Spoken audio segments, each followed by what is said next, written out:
Hello, everybody. I'm Jesse Waters, along with Kimberly Guilfoyle, Juan Williams, Jillian Turner, and Greg Gutfeld. It's 9 o'clock in New York City, and this is The Five.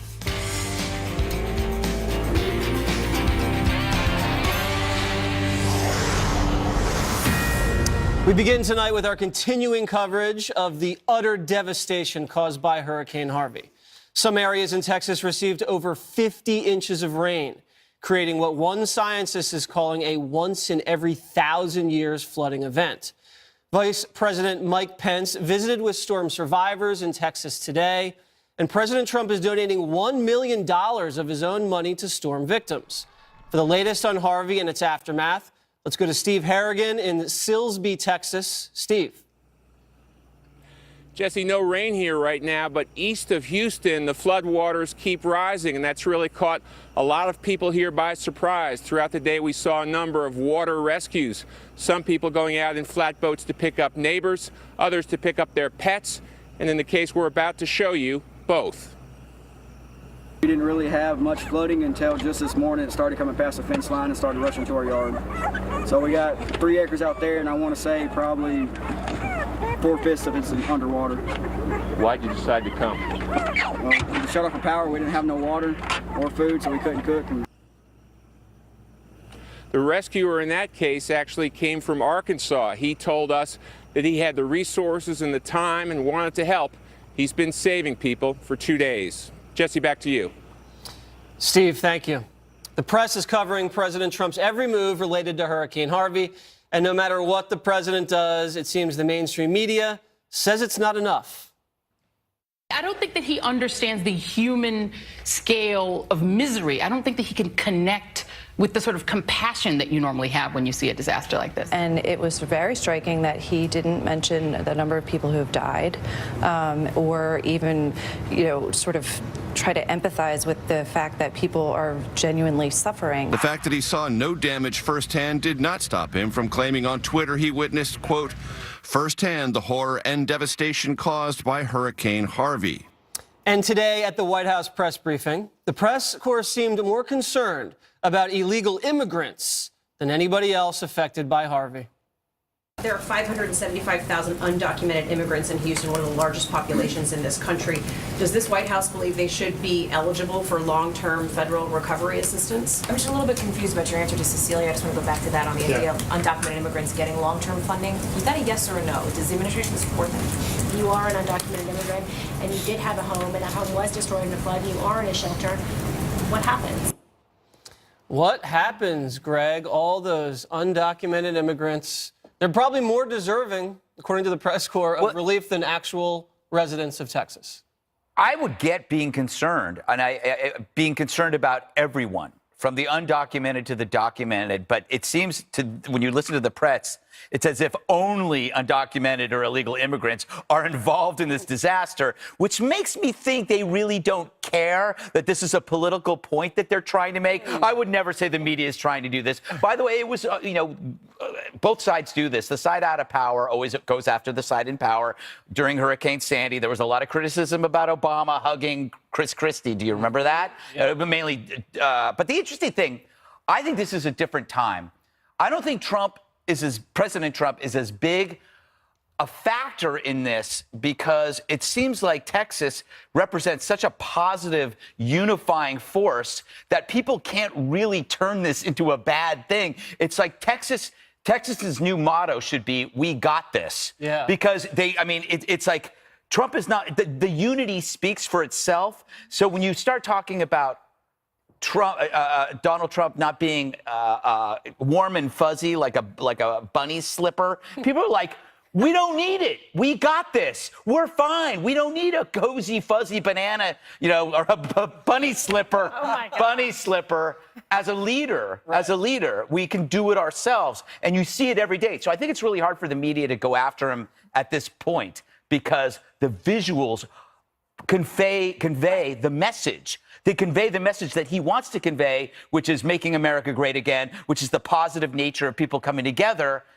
he's just kind of in the background. So they can't really, this stuff is baby games. That's right. And the media thinks Texas wants tears. Yeah. And they want volunteers, they want food, they want shelter. That's not what Texas needs right now, Kimberly. But for some reason, the press wants the photo op of the president crying and hugging like a Bill Clinton or an Obama. Well, and if he did that, they would say that, oh, this is just totally put upon, Photo op, filled with artifice. This is someone trying to save his political presidency. They would not have any time wasted hitting him and attacking him and saying that it was crocodile tears. What I think here is to be celebrated is the fact that people have come together in incredible, unparalleled humanitarian effort to be able to help one another, to be able to provide the funding, provide the food, the resources, the rescue efforts, to bring people together. This, to me, is a really shining example of the best of American cooperative efforts, trying to help one another, of our unity about what unites us rather than what divides us. So I think this has been, in a way, a time of healing through tremendous tragedy, where people have said, you know what, we really actually have so much more in common than what the media or the mainstream media or the press will tell us that divides us. And that, I think, is really important. It is important, but the press seems focused on the empathy factor, Juan, and they're saying, I don't know how they get this information, that they believe that the president doesn't care and he lacks empathy towards the actual victims. Back up to the election, I think Hillary Clinton was the robot that couldn't connect and couldn't show empathy. President Trump won in November because he could empathize with that forgotten man, the victims of unfair trade deals, the victims of open borders and bad deals. That's what got him elected. I'm not sure, but okay. I mean, I think that's an element.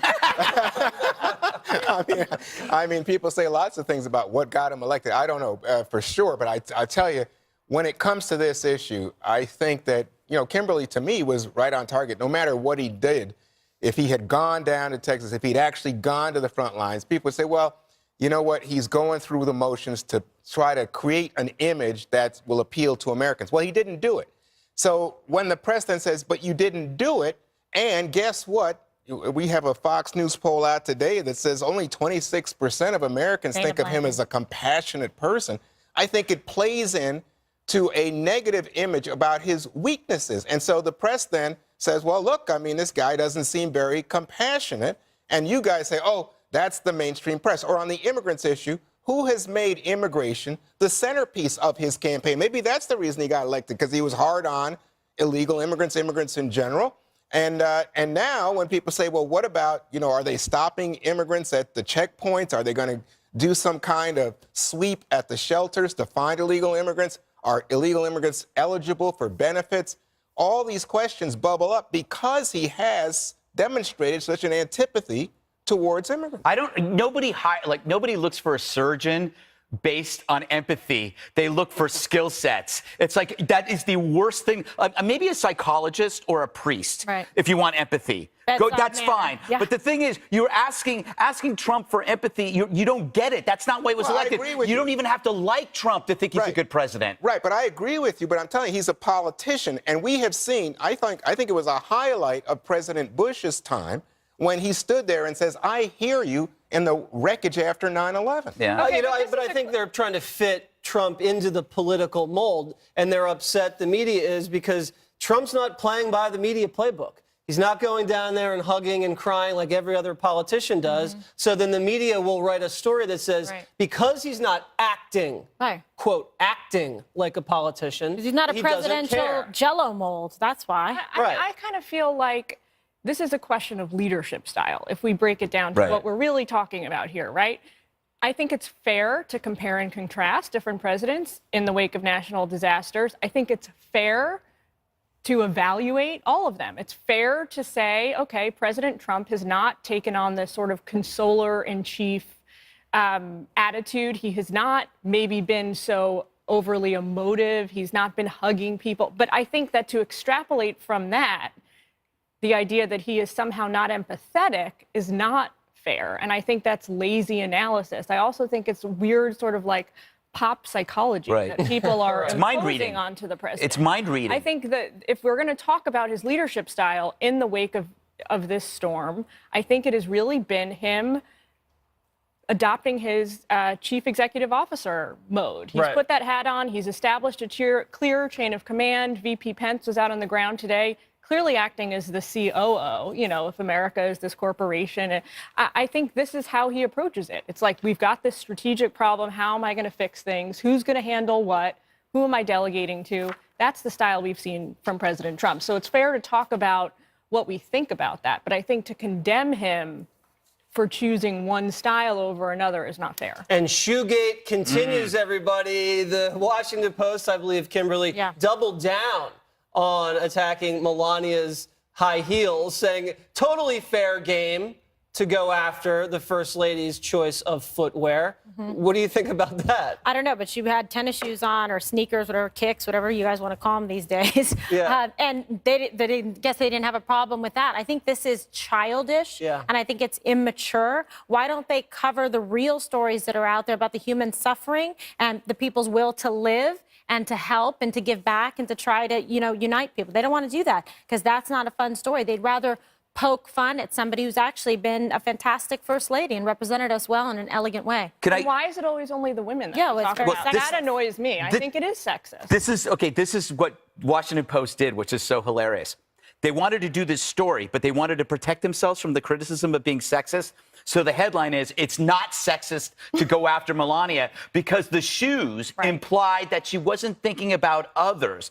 I believe that the Washington Post was sexist in choosing a woman to do this story, Kayla Epstein, because that provided them with the camouflage to trash the First Lady. It's about trashing the First Lady. If you look at the Twitter feeds of Kayla Epstein, not a Trump fan by any means, but they used her sex to cover this. So she's just a pawn in the Washington Post, a way to avoid looking sexist. But I think that Kayla Epstein, she's on her way to getting a Pulitzer if they have a category for shoes. Well, let me just say, what's going on at the Washington Post? First of all, let me just say, I think it was Robin Givhan, who is the Post fashion writer, who first wrote about this. And so maybe you could say, oh, well, it's the fashion people. What are they doing? It's women. Politics. Washington Post they assume that men can't write about shoes. Well, no, they assume that only women can do it. Let the chicks write about the shoes. That's sexist. Is that sexist? That's sexist. Greg has a lot of thoughts on women's shoes. Greg, I'm going to let you write a poem about my shoes. Dozens of women's magazines. I've written for dozens. But let me it's just sexist. say, but let me just say, I saw in the New York Times today that their top story, the story that was most read in the New York Times yesterday, was guess what? The shoes. The shoes. Yeah. So I think there's widespread interest in this. Now, why? Pandering. Why? Oh, pandering? I don't know. They're in the gutter where the shoe is. I think there are a lot of people who see this as evidence that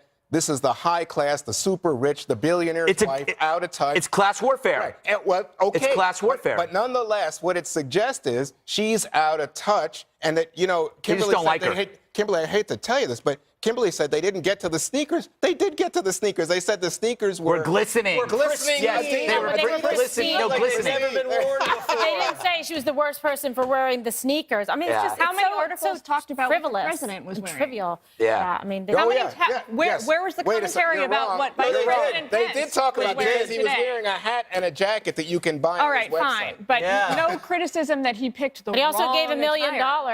Okay. But don't you see my point that Washington Post goes out of its way to find women to attack the women so they don't look sexist? But it's actually sexist to choose the women to be the attackers. Happens all the time. It's kind of sad and weird. And Greg would gladly write about women's shoes if you just give him the chance. I can write a mean piece on shoes. Up next.